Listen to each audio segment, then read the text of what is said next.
Good morning, everyone. I hope you're having a great Sunday up to now. Got your coffee out and just chilling and yeah, taking it easy. Sunday's video is here. Time flies, eh? And the week fly by. Must fly by for this Liberal government who just, I think they're seat of the pants at the moment, aren't they? I don't think there's much going right for citizens, and definitely a lot of shenanigans going on with the government. So let's start off with religion. We'll start off with a quick one first. Sean Fraser has confirmed that his new hate speech laws will apply to sincerely held religious beliefs. You know, like God created Adam and Eve and yeah, not Adam and Steve. If you know what I mean. Get ready. Soon, Christian pastors will start to be jailed for affirming biblical truths in Canada. Well, we've got to see what happens down that line, eh? I think when they're talking about these new laws for religion, I don't think they're talking about every religion, do you? I think there's certain religions that, well, there's one religion in particular that won't be subject to the Canadian new hate speech laws, and they'll be able to continue shouting abusive language at, hard to say these things on YouTube without getting cancelled, but yeah, I think you know where we're going. They'll be able to do it in the Bathurst and Shepherd Avenue area, not Shepherd Avenue, Bathurst and Lawrence area of Toronto. Yeah, near these places. Yeah, I don't hold out much hope for free speech in Canada soon. I think it's going to go the way of the UK. Anyway, breaking news. Well, this was breaking last week, so we'll just look at it now. Yeah. Devastated to hear today that Crofton Mill is being permanently closed and more than 300 hard-working British Columbians will be losing their jobs. Now, Crofton Mill, it makes paper, pulp, but the thing is, aren't we supposed to be our best own customer? Who cares? Why is a place that processes wood going out of business when we're supposed to be the business, Canada? Because obviously Carney can't bring himself to make he can't do what he said on the tin. You know, when you look at a tin and you open it and something's in it, he's not what it says on the tin, is he? He's not what the Liberals voted for. He's not the guy who can deal with Trump. So yeah, let's have a listen to the news report on that and then continue with a few things that I saw on X about it. The town of Crofton and overall Cowichan Valley was dealt a heavy blow today. The Crofton Mill is permanently shutting down. The mill's owner, Domtar, announced today 350 employees will be impacted as they completely shutter the pulp operation. The company says poor pricing for pulp and a lack of fiber in BC led to the closure. Domtar says it's exploring a number of options for the future of the massive waterfront mill site. The mill will officially close December 15th, though the company says work at the site will keep people employed until at least February. Yeah, that's devastating, isn't it? Devastating that place is going to shut. 300 jobs. We've got steel mills closing. People are saying, oh, it's because they've gone to electrification. So I'm hearing on the grapevine now. But that isn't part of the $500 million deal that the government have done with the steel mill. That was on the cards ages ago. And if we were selling steel at the rate that we used to sell it at, they wouldn't be letting people off, would they? They wouldn't be letting people go. They would need as much workforce as they could, even if they convert to electric. They would need the people there to get this steel out there to the America. Oh no, we can't send it to the Americans anymore, can we? We're our own best customer. We'll build sustainably, but above all, we will build by buying Canadian. We will be our own best customer. When we build new ports, new mines, millions of more homes, We'll build Canadian, Canadian workers, Canadian steel, Canadian lumber. So we're sending steel to the car. Oh no, we can't send it to the car industry. That's destroyed, isn't it? Okay, so yeah, we don't use steel anymore, do we? Obviously, I think that's what Carney said. Anyway, as someone whose own grandfather was laid off after the Chemainus mill closed in 1982, I know only too well of the cascading impacts of this decision will have on workers, their families, and their community they support. Yeah, still not getting much sleep with this leg, guys. It's exhausting. It's exhausting being in pain a lot of the day. Anyway, but that's just me. MRI scan coming. Anyway, yeah, when they shut these places down, there's a whole infrastructure around it. So a lot of people, well, especially the government, don't realize that these people, when they go to work, they leave work at lunchtime and maybe go to a Timmy's or go to a sandwich shop or get a coffee somewhere. They shop in the local town to get their goods for eating and food. They heat their homes. They might go and purchase a new car. They might go on holiday.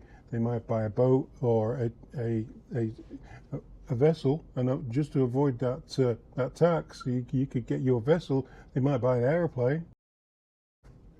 Maybe the executives will do now when they probably get the bonuses out of the 500 million that was given. But yeah, no, the workers pay their money into the community because they get a good wage there, and they go out for meals, and all that in that community will wither away now because just the 300 jobs that's in that area, in that little area, it will ruin the whole town.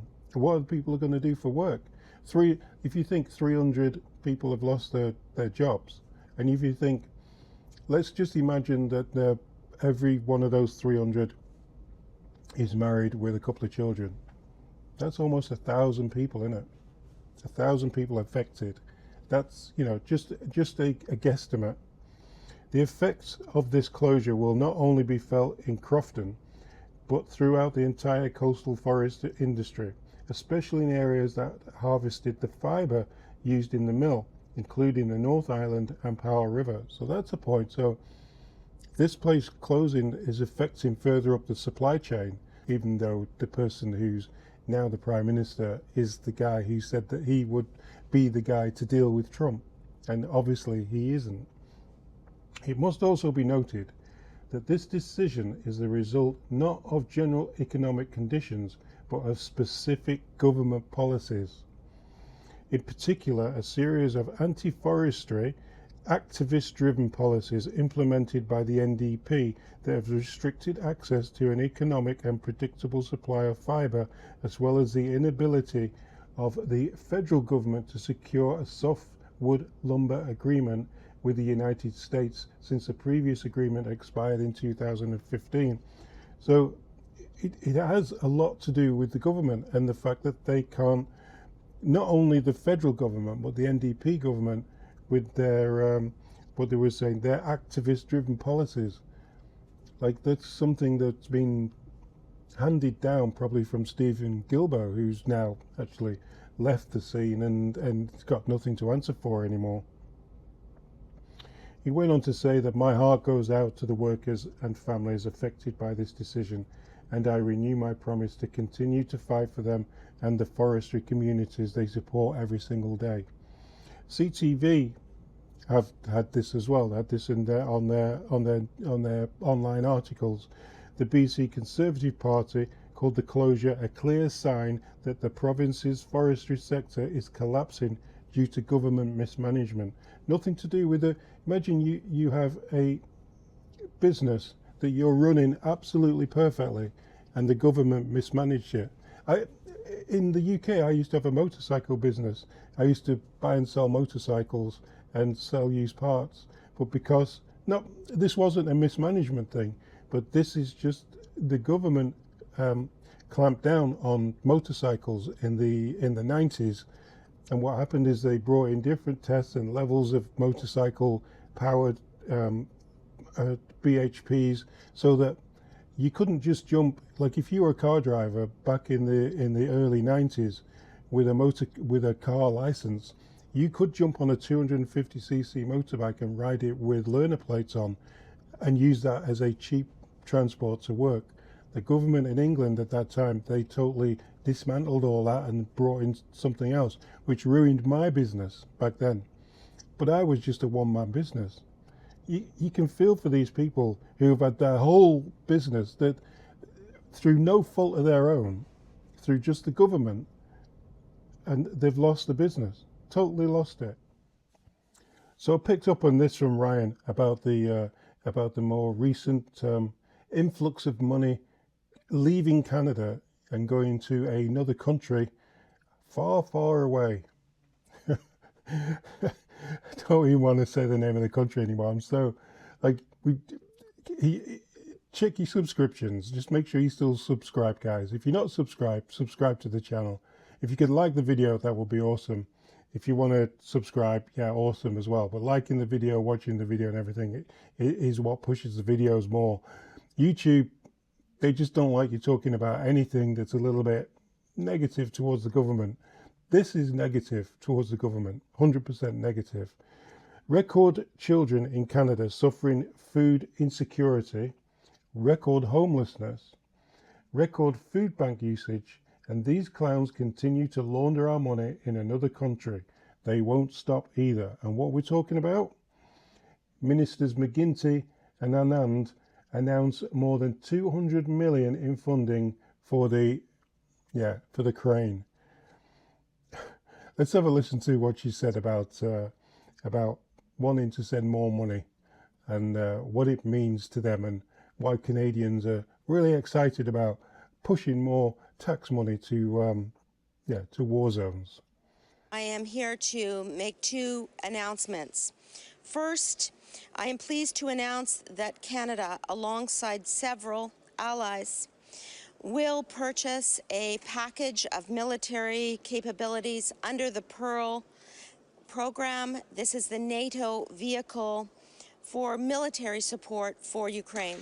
Canada's contribution to the purchase of this Pearl package will be $200 million, bringing Canada's total contribution to $890 million over the past 6 months. Second, I am announcing that Canada is committing $35 million in security support through the NATO Comprehensive Assistance Package Fund. This brings Canada's contribution to the CAP to a total of $180 million. Anyway, with that, let's get on with your comments. Team Who Cares? Canada's slipping into recession, industry by industry. Now, what we just talked about, the pulp industry, it is just sinking, just gone, isn't it? It's absolutely. Is this the government that people hoped for? The new Liberal government? Oh, new Liberal government. Keep seeing that everywhere. There are new Liberal government.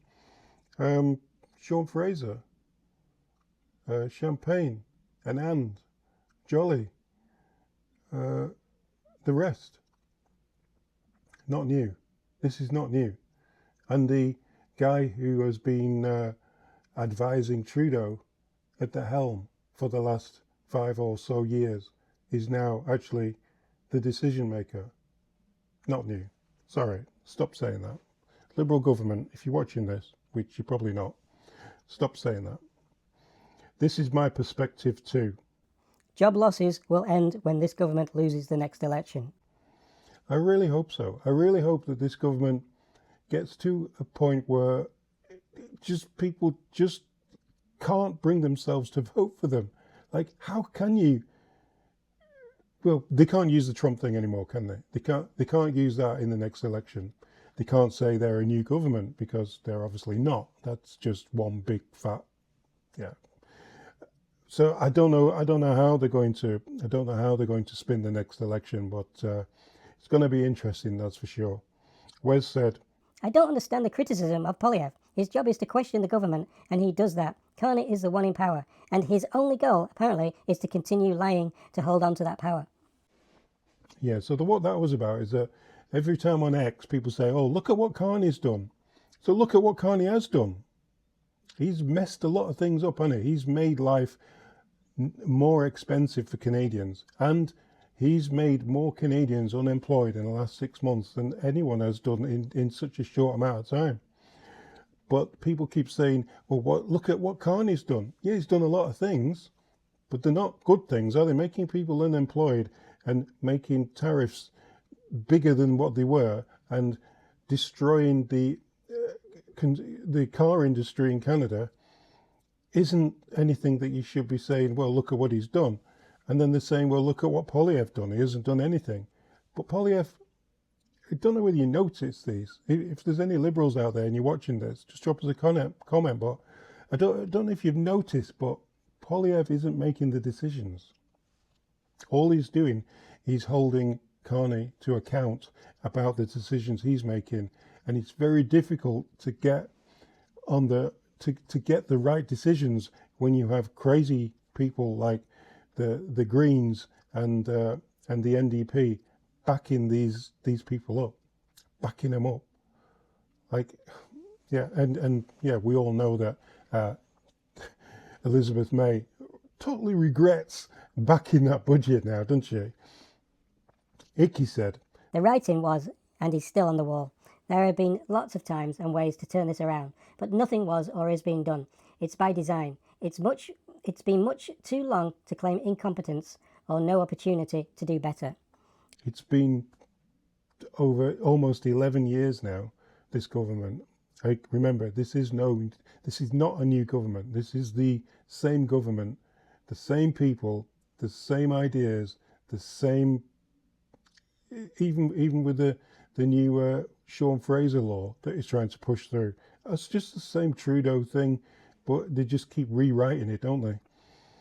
Shelley said, BC is losing jobs, and the BC NDP don't care, and Liberals don't care either. But then you'll see Jolly standing up saying, we're going to fight for these workers. We're going to stand up for these jobs. My team and I have been in contact with Algoma's leadership team. We absolutely have every confidence in the Algoma workers as they're going through this hardship, and we will make sure that we support them as they're developing new products and also accessing new markets. We'll fight for these jobs, Mr. Speaker. But it's because of them that these jobs have all gone. Why on earth don't people see this? Why is it just you and me and people who can see openly and talk and discuss these things? Why is it only us that see this sort of thing? Gibbs said, The only thing Jolly does is having conversations and nothing comes of it. Now a pulp mill in BC is shutting down and 350 people are done. Meanwhile, Carney's USA investments continue to grow. Yeah, the Field and the Brook company, they're if you just check their shares, they're going that way. They're going up fast, and that is not a coincidence. DM said, President Trump vowed to end the auto industry in Canada. He's been successful so far. Windsor, Brampton, Oshawa auto plants are due to shut down in short order. Yeah, Trump can say whatever he wants to say, but we have to be, we have to stand up for Canadians. We need somebody in charge of Canada to speak for Canadians and to put the vehicle industry first and put Canadians first. That's what a Prime Minister is supposed to do. Put citizens first. Jijad said, Anyone who was in Canada in the 80s has seen all this before. We lost a decade in the 80s and we're losing another one now. Oddly enough, both disasters were in the hands of the Liberal government. I wasn't here in the 80s. I got here in the mid-2000s. So I missed all that. But yeah, if that's the way it was and he's going back there again now, it's funny how the people who were around in the 80s, who are much older now, are now voting for it all over again. What's their agenda? Margaret said, Another 200 million to the that place I don't really want to say the name of. Well, as that great negotiator economist says, who cares? These people and families going to vote Liberal again. they will. It's just, it's absolutely craziness that Liberals seem to just want to vote Liberal because they feel it's the right thing to do. But they're not. They obviously aren't the people losing their jobs, are they? Most Liberals are not going to be blue-collar workers. They're not going to work on a construction site. They're not going to work in a steel mill, are they? They're not going to work on a vehicle assembly plant line. They're going to be they're just going to be people who are sitting back, living off their investments, most likely. And they did say it was the older people who have kept this government in power and put them back in again. Not only that, again, like I've said, it's the NDP who has switched because of the Green thing, and the Greens who did switch. Remember the Greens pulled 100 people out of areas so that the folk wouldn't get saturated. And now look at them. They're like holding their heads and thinking, what did we do? Why did we do it? What did we do it for? And it's it's showing now. It's showing. They're reaping what they thought they were going to get and what Canadians thought they were going to get. All this elbows up thing, it's just one saying after another, and it's not working. Being our own best customer, but at the same time shutting down steel mills and wood pulp mills. How's that going? How's that going for people in Canada? How's that working out? It's really not working out very well now, is it? Anyway, let's move on into next week and see what next week brings, and hopefully we'll see you again on the next one, guys. Cheers. Thanks for watching.